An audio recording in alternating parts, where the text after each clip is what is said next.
Welcome to the Low Countries Radio, a collaboration between Republic of Amsterdam Radio and the Low Countries website, celebrating Flemish and Dutch history and culture and its impact on the world today.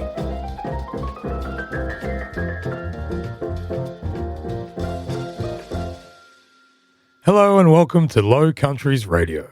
I am Joe Wegasani, and sitting alongside me, this is Julian Smith. Hello, Julian. Hello, Joe. Hello, everyone.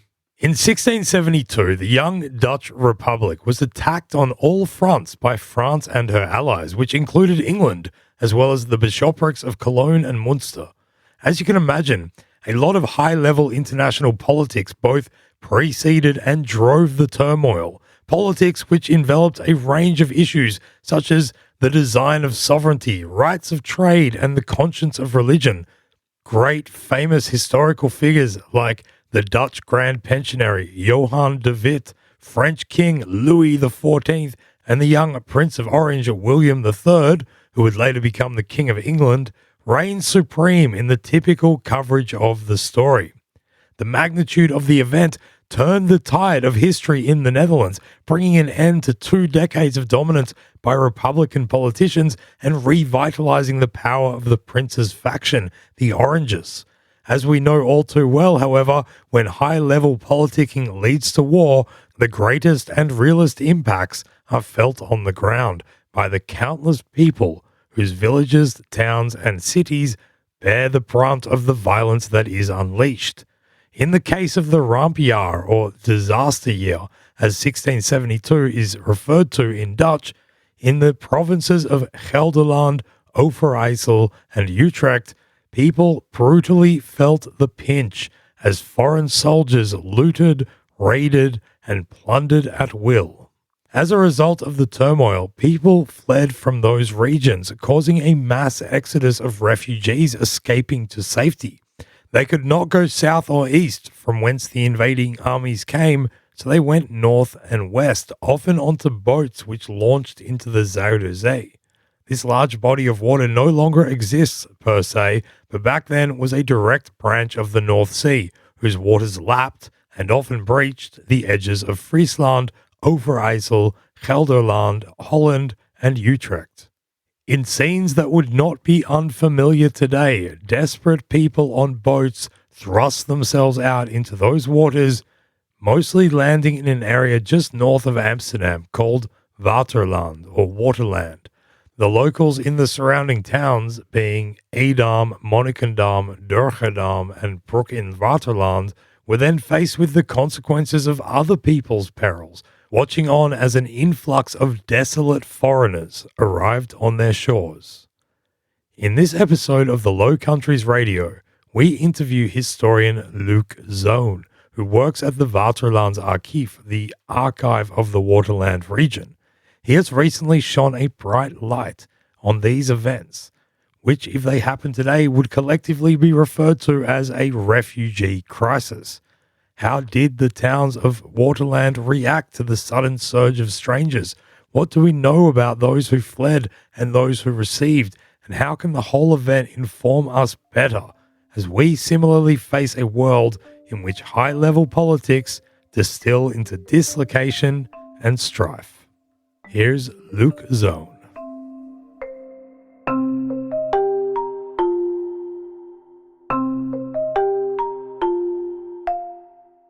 Okay, and we're sitting here with Loek Zoon. Loek, can you please tell us a bit about yourself and your academic background? I'm Loek Zoon. I'm an historian, and I've studied early modern history at the University of Amsterdam.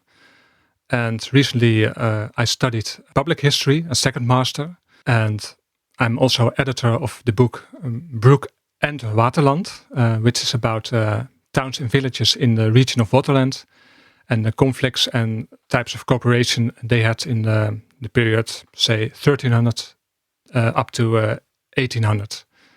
I started my research about refugees a couple of years ago, and last year it was published in Tijdschrift Holland, and it got a lot of publicity, so more recently, I wrote an article about the same subject in the Parool. And now I'm on your show, and I'm honored to be in your show. We're honored to have you.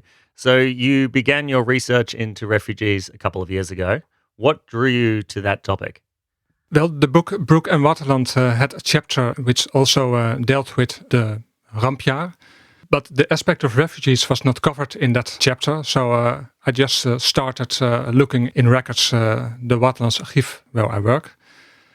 And I started with records of burial. And I went to the pages and I saw people from Nijkerk, people from Harderwijk, people not mentioned by the names, but solely to mention refugees.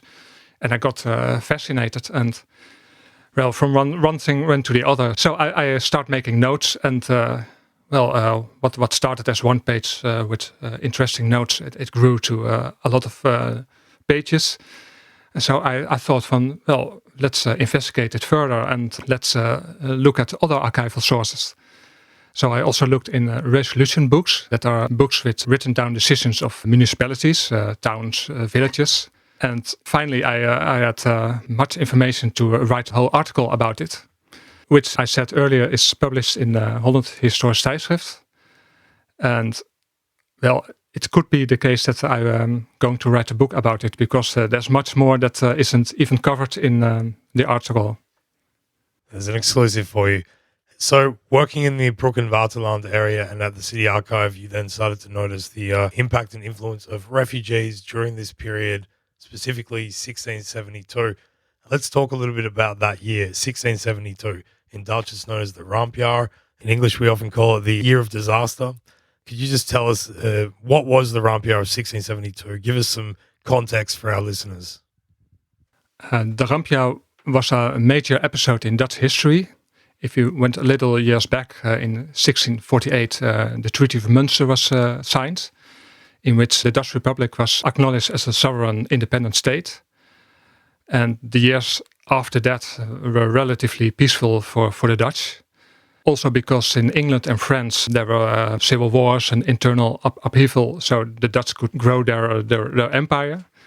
But in 1670, on the 1st of June, the Treaty of Dover was signed between Charles II of England and his colleague Louis XIV, known as the Sun King. And this treaty is about to attack the Dutch Republic, but they hadn't arranged a real date. Well, 2 years later, they attacked the Dutch Republic, and they were held by two German bishops of Münster and Cologne. So the Dutch Republic was attacked from all sides. And it was a year wherein there was much panic and the Dutch state was at stake. And fortunately, all went good for the Dutch. But if you are in June of 1672, there was a lot of panic and anger, and there was a bloody power shuffle between the Orangists and the Statists. The Orangists were backed by the people of the towns and villages, and opposed to them were the regions of the towns. The most famous person is Johan de Witt, the pensionary of Holland. And because the war went all bad in the first period, in 1 month the French and its allies has conquered 3 of the 7 provinces of the Dutch Republic. So Johan de Witt and the regions were blamed for it, and it ended with the killing of Johan de Witt by an angry mob in The Hague. Him and his brother. And his brother also. Their bodies were torn apart, and their hearts and intestines were ripped out, and there were a lot of paintings and prints which are depicting it. Certainly a year of disaster for the Witt brothers.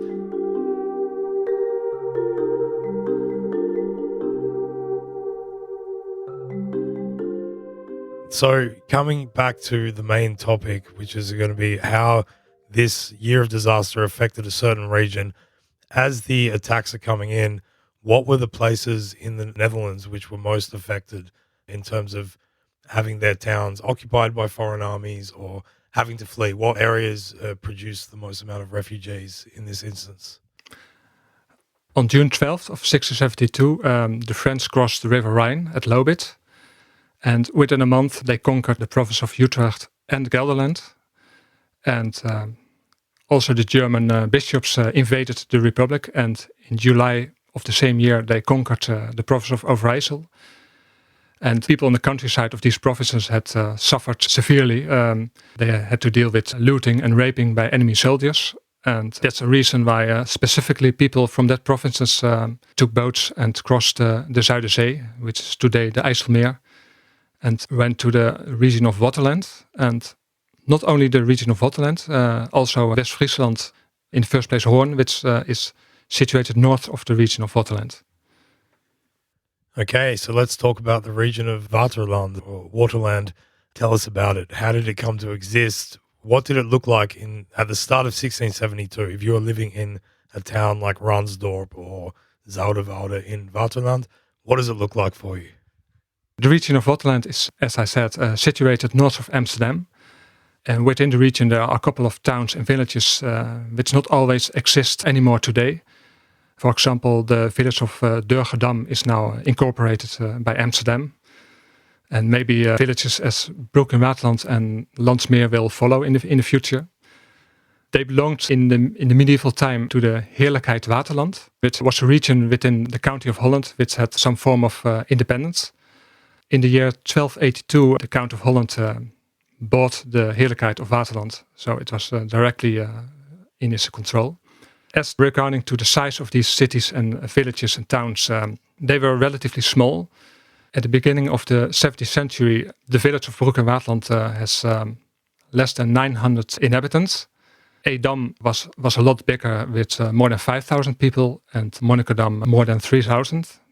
But compared to Amsterdam, at the beginning of the 17th century, Amsterdam had over 100,000 inhabitants. So it were really small places. So you said that the refugees came to Waterland by boat, crossing the Zuiderzee. Is there any record of that? Like, what would that experience have been like for them? As far as I know, no records regarding the voyage they made with boats. But if you look at 17th century maps, you can see that the Zuiderzee is a kind of highway which connected several regions to each other. And a place like Nijkerk, which is bordering on the Zuiderzee, is relatively close to Waterland. So it was an easy way to reach safety, because Holland was defended by the Hollandse Waterlinie, which was a series of fortifications, sluices and dikes. And the polders and meadows in the area of Muiden, Amsterdam, Gorinchem and Dordrecht were flooded in June. So that was a real effective defense line against the French. And I think that was also a barrier to go overland to the province of Holland. But I must say there was also a land route from the more inland provinces of the Dutch Republic. So there were also people who took the sand routes and went westwards to reach Amsterdam. There were two main routes. Okay, so we're talking about now a time of what might be labeled today a refugee crisis. Is that right? Is that how we should understand it? There were lots of people moving across the country at the time. Well, I don't know if it was seen as a crisis then. I think there was already a crisis also in Holland. There was no real war in Holland, but news spread that Utrecht was taken by the French. So there was a lot of panic, which increased exactly by the refugees who came to Hoorn, Broek, Durgedam. They spread the news what happened elsewhere in the Republic. And I don't think there was a refugee crisis felt. It was more, there was a war going on and the war was the crisis.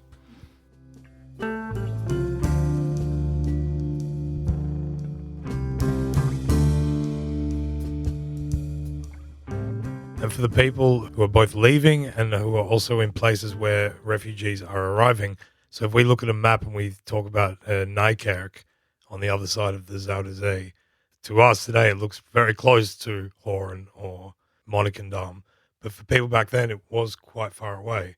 So were there big cultural differences, linguistic differences, religious differences from the people who were coming from one side of the Zuiderzee to the other? No, there were no real difference concerning language, culture. Nijkerk is situated in Gelderland, and Gelderland is part of the Dutch Republic. People spoke Dutch. Of course, there were accents and dialects, but they could understand each other pretty good. Another thing, they share the same religion, the same Christian religion. So I think that these are factors that help to integrate relatively easy in Holland in the towns and villages of the Waterland region. So, talking about those towns and villages, if someone was living in Durgedam at that time, what would they have experienced? Was it like a sudden influx of people arriving? Like, how many people are we talking about in your estimates? It's very difficult to estimate the total number of refugees, but if you look at Monnikendam, I found almost 400 people in the records of burials. So if you multiply that by 3, then for Monnikendam you'll have 1,000 refugees. And I think for the whole region, there's not only Monnikendam, Durgedam and Broek. I come to 3,000 up to 5,000 refugees. But it is a guess, but I think you should find it in that direction. And those people obviously left in a panic, escaping war. So I guess they wouldn't have brought their entire lives with them. So what would it have been like? Would the streets just have been filled with poor people asking for help? I think that's really the case. The streets were flooded by refugees, and I think waves of refugees. And because the war went so bad for the Dutch, within a month, 3 of the 7 provinces were conquered by the enemy. So people fled quickly to save spaces of the Republic. And concerning the town of Edam, the town mentions that there are refugees that looked for help at the church. And so, of course, the refugees were visible for the inhabitants of these villages. And that's why the church collected money to help them, and they were given shelter. Let's talk a little bit about the reception they received. So you mentioned the church collecting money and shelter being offered. Was this something that was organized in the towns separately, or was it a church-driven thing solely? Did the reception differ from town to towns? Were there any places where there was pushback against the refugees? Help was given locally to the refugees. It was organized locally, and the Dutch Republic is a state which was highly decentralized, so there was no central authority which ordered the help and the support of refugees. So I think every town and village had to find its own ways to help the refugees. Regarding to pushbacks, I haven't found any, but I've one clue that maybe there was some kind of friction between refugees and inhabitants. In the village of Broek and Waterland, the municipality decided that the refugees who lived there also had to participate in the night watch of the village, as the normal burghers had to do.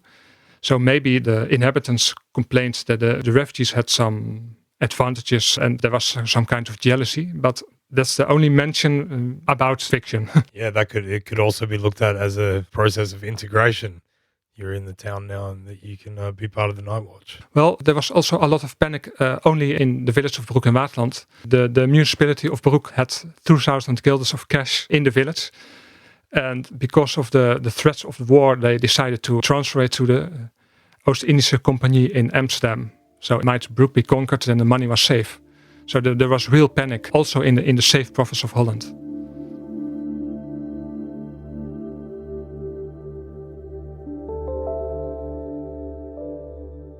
So I've read some of the articles which you have contributed to in newspapers recently in the Netherlands, and you mention a few specific examples of help which was given to refugees. Could you just explain some of them to our listeners? There were various ways in which help was given. The first and most obvious was giving money to them. I found various mentions in accounts of the church of money given to the poor refugees. There were even refugees who knocked on the doors of the churches to ask for money, and you see the money was given to them, various amounts, maybe dependent of whether it was a whole family or a group of refugees. Also, help was given more in real stuff like food and equipment. Also, in the village of Broek and Waterland, support packages were dispensed. I found a package worth 40 guilders, so to compare it to modern day figures, that's almost 2 months of wages of a working man. And the package consisted of 10 guilders cash, but also milk, buttermilk, cheese, peat, and even a bed was arranged. So the refugee in question got a bed to her disposal. And the third form of help was giving shelter. In the records of burial of Broek and Waterland, there were mentions of deceased refugees with notitions of the places where they stayed. So, for example, een vluchteling who stayed at the house of Cornelis Lammerts, for example. Thing being a refugee. So we're talking about quite a generally positive reception from what the records can tell. And this is obviously going off, we don't have all the evidence of everything that happened, but we're also talking about a time where there was a general panic about the war going on. So is that getting the right picture, that we're talking about a society where there is a general panic, but there's a lot of assistance being given? And what I want to sort of get really clear with it is how much religion played a part. So this seems like a very tolerant, liberal action, helping your fellow human. But is there any sense of this giving by the locals extending beyond religious borders? I think the refugees were predominantly Protestant. I'm not really sure about the real figures, but there must have been Mennonites and Catholics and Jews. But that's an aspect which has to be studied further. If you look at the motivations why these refugees were helped, I think it's a combination of religious conviction, but also of Dutch pragmatism. If you look at the town of Edam, the books of decisions, the resolutieboeken, they mention that there were refugees in Edam looking for help, and to say the regions of Edam decided that they must be helped according to Christian morals. So that's real clear what the motivation was. But I have to say, a year later in Edam, there was a request of Harderwijk, which is also bordering on the Zuiderzee. And Harderwijk requested to Edam for help because they had 3 children who were in an orphanage in Harderwijk. And Harderwijk couldn't take care of them because of financial problems, the war. And they asked Edam for help, but Edam refused it. And if you look at the decision about this subject, they were really short van, in Dutch van, dit wijzen wij van hand klaar. So it has really 2 sides, this mercy. Okay, so we had the influx of refugees in 1672, but then obviously the war ended. The Netherlands wasn't taken over by the French and they were able to fight them off. So then what happened to the people who had been in Waterland? Did they stay or did they return back to the places they had come? And what kind of evidence do we have of that? You could say the war ended in 1674 because the Dutch Republic made peace with 3 of its enemies, the English and the bishops of Münster and Cologne. And the French, they retreated from the Republic, they went eastwards. But peace with France was signed in 1678, so it took a couple of years more to have peace fully restored. In 1674, there were refugees who went back to their original places because the war was over in Gelderland, Utrecht and Overijssel. But there were also refugees who stayed in Holland and in Amsterdam, in the Waterland region, in Hoorn. There were refugees who were married to the locals in Waterland, or they married to other refugees in Waterland. So that's proof that they stayed. And they also got children. In Edam, 86 children were born in the years 1672 to 1674. So that's a significant number and proof that people also stayed because they were integrated. For the people going back to places like Nijkerk, was there ever any recognition, or is there any lingering thought about that this one small region really was a safe haven for so many other parts of the Netherlands? Has that ever been recognized? I think up till recent that was not recognized. But I was interviewed in the Reformatorisch Dagblad. It is a national Dutch newspaper with many readers in the Dutch Bible Belt, also covering places like Nijkerk and Barneveld and Putten. And in that interview, I talked about my research. So I think that it may have contributed to more understanding. But as we speak about Nijkerk, I think I can make an interesting parallel with the past. Our former Minister of Immigration and Asylum, Mrs. Faber, she lives in Nijkerk. She lives in Hoevelaken, which is part of Nijkerk nowadays. And before she became minister, she resisted fiercely against arrival of a reception center in Hoevelaken for refugees and asylum seekers. And fortunately for the people of Nijkerk in the 17th century, the Waterlanders were more merciful to them, as Mrs. Faber is today.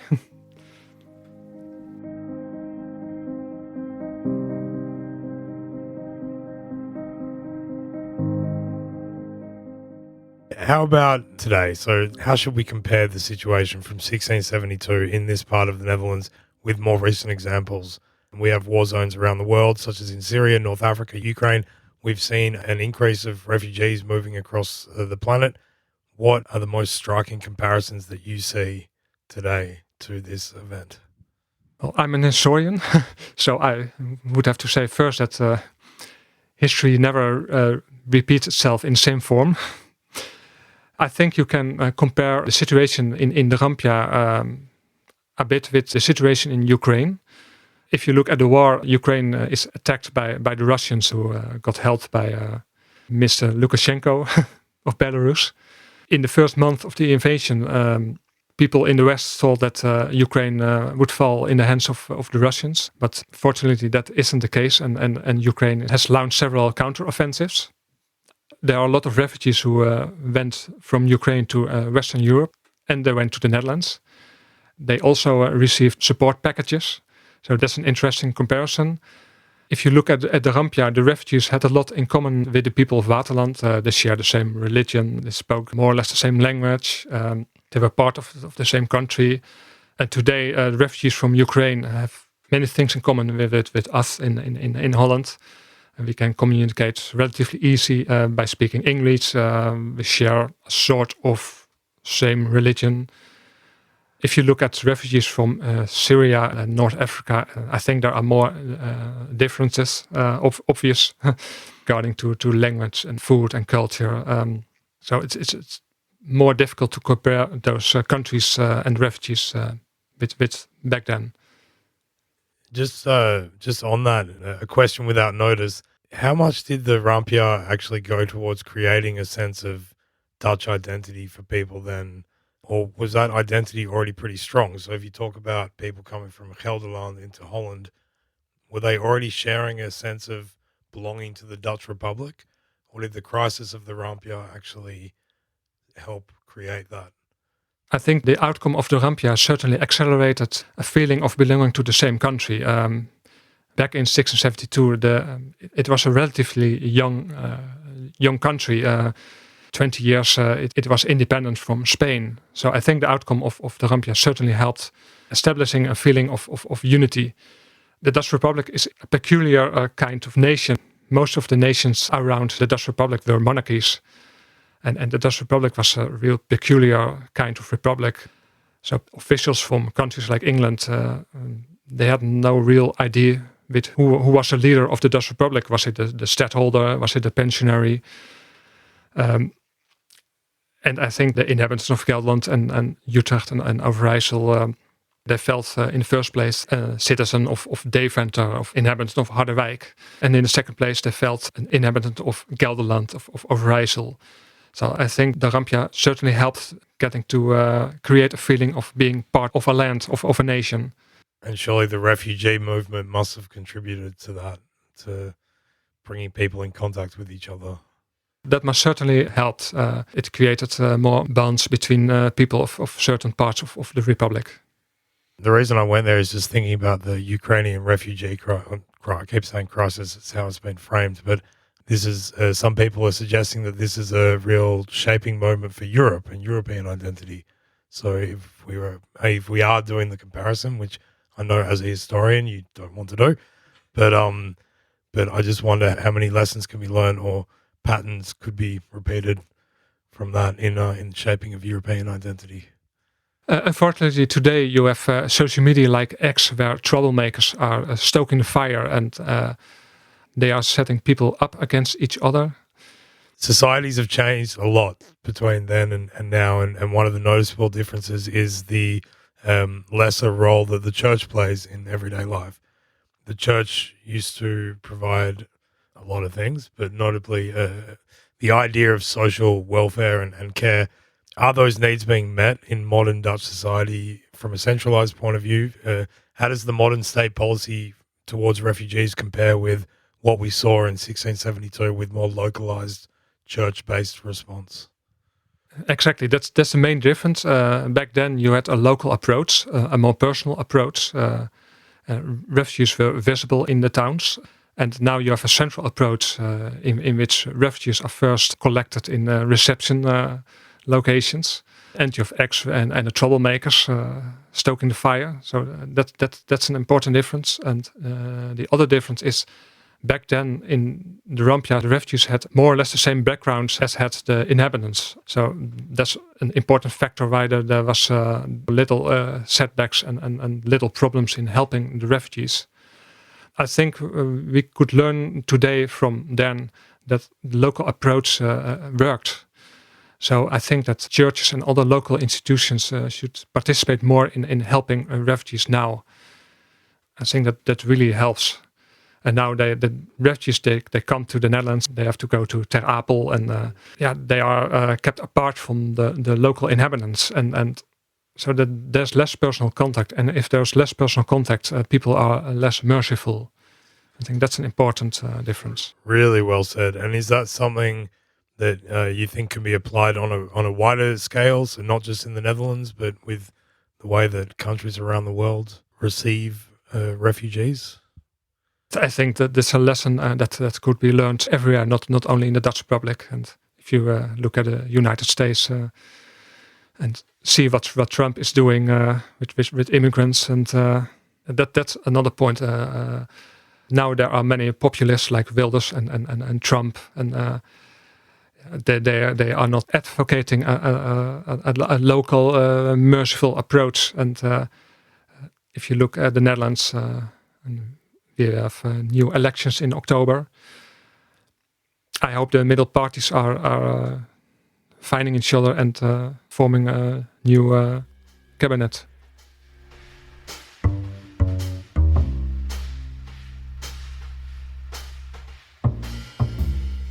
You obviously think about this a lot. You've done a lot of work on it. As something that rolls around in your head very often, is there one thing about this that you really want to make very clear and communicate? Well, actually, I have 2 points. Even better. I'm a historian, so this aspect of refugees in the Rampjaar 1672 is relatively unknown.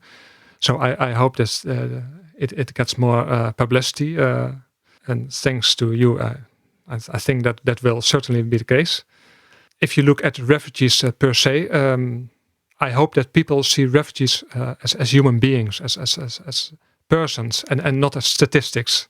If you look at people as statistics in World War II Jews, then you depersonalize them. And if you depersonalize them, you can do awful things to them. And that must be stopped. They are human beings and they must be treated merciful. Maybe it's interesting to note that I have German ancestors, like many people in the Netherlands have. And my girlfriend, she has French roots. So I think if you trace your family lines, I think everyone has ancestors who migrated in the past. In the end, we are all migrants. Fantastic. Loek Zoon, thank you so much for joining us today. Thank you very much for having me.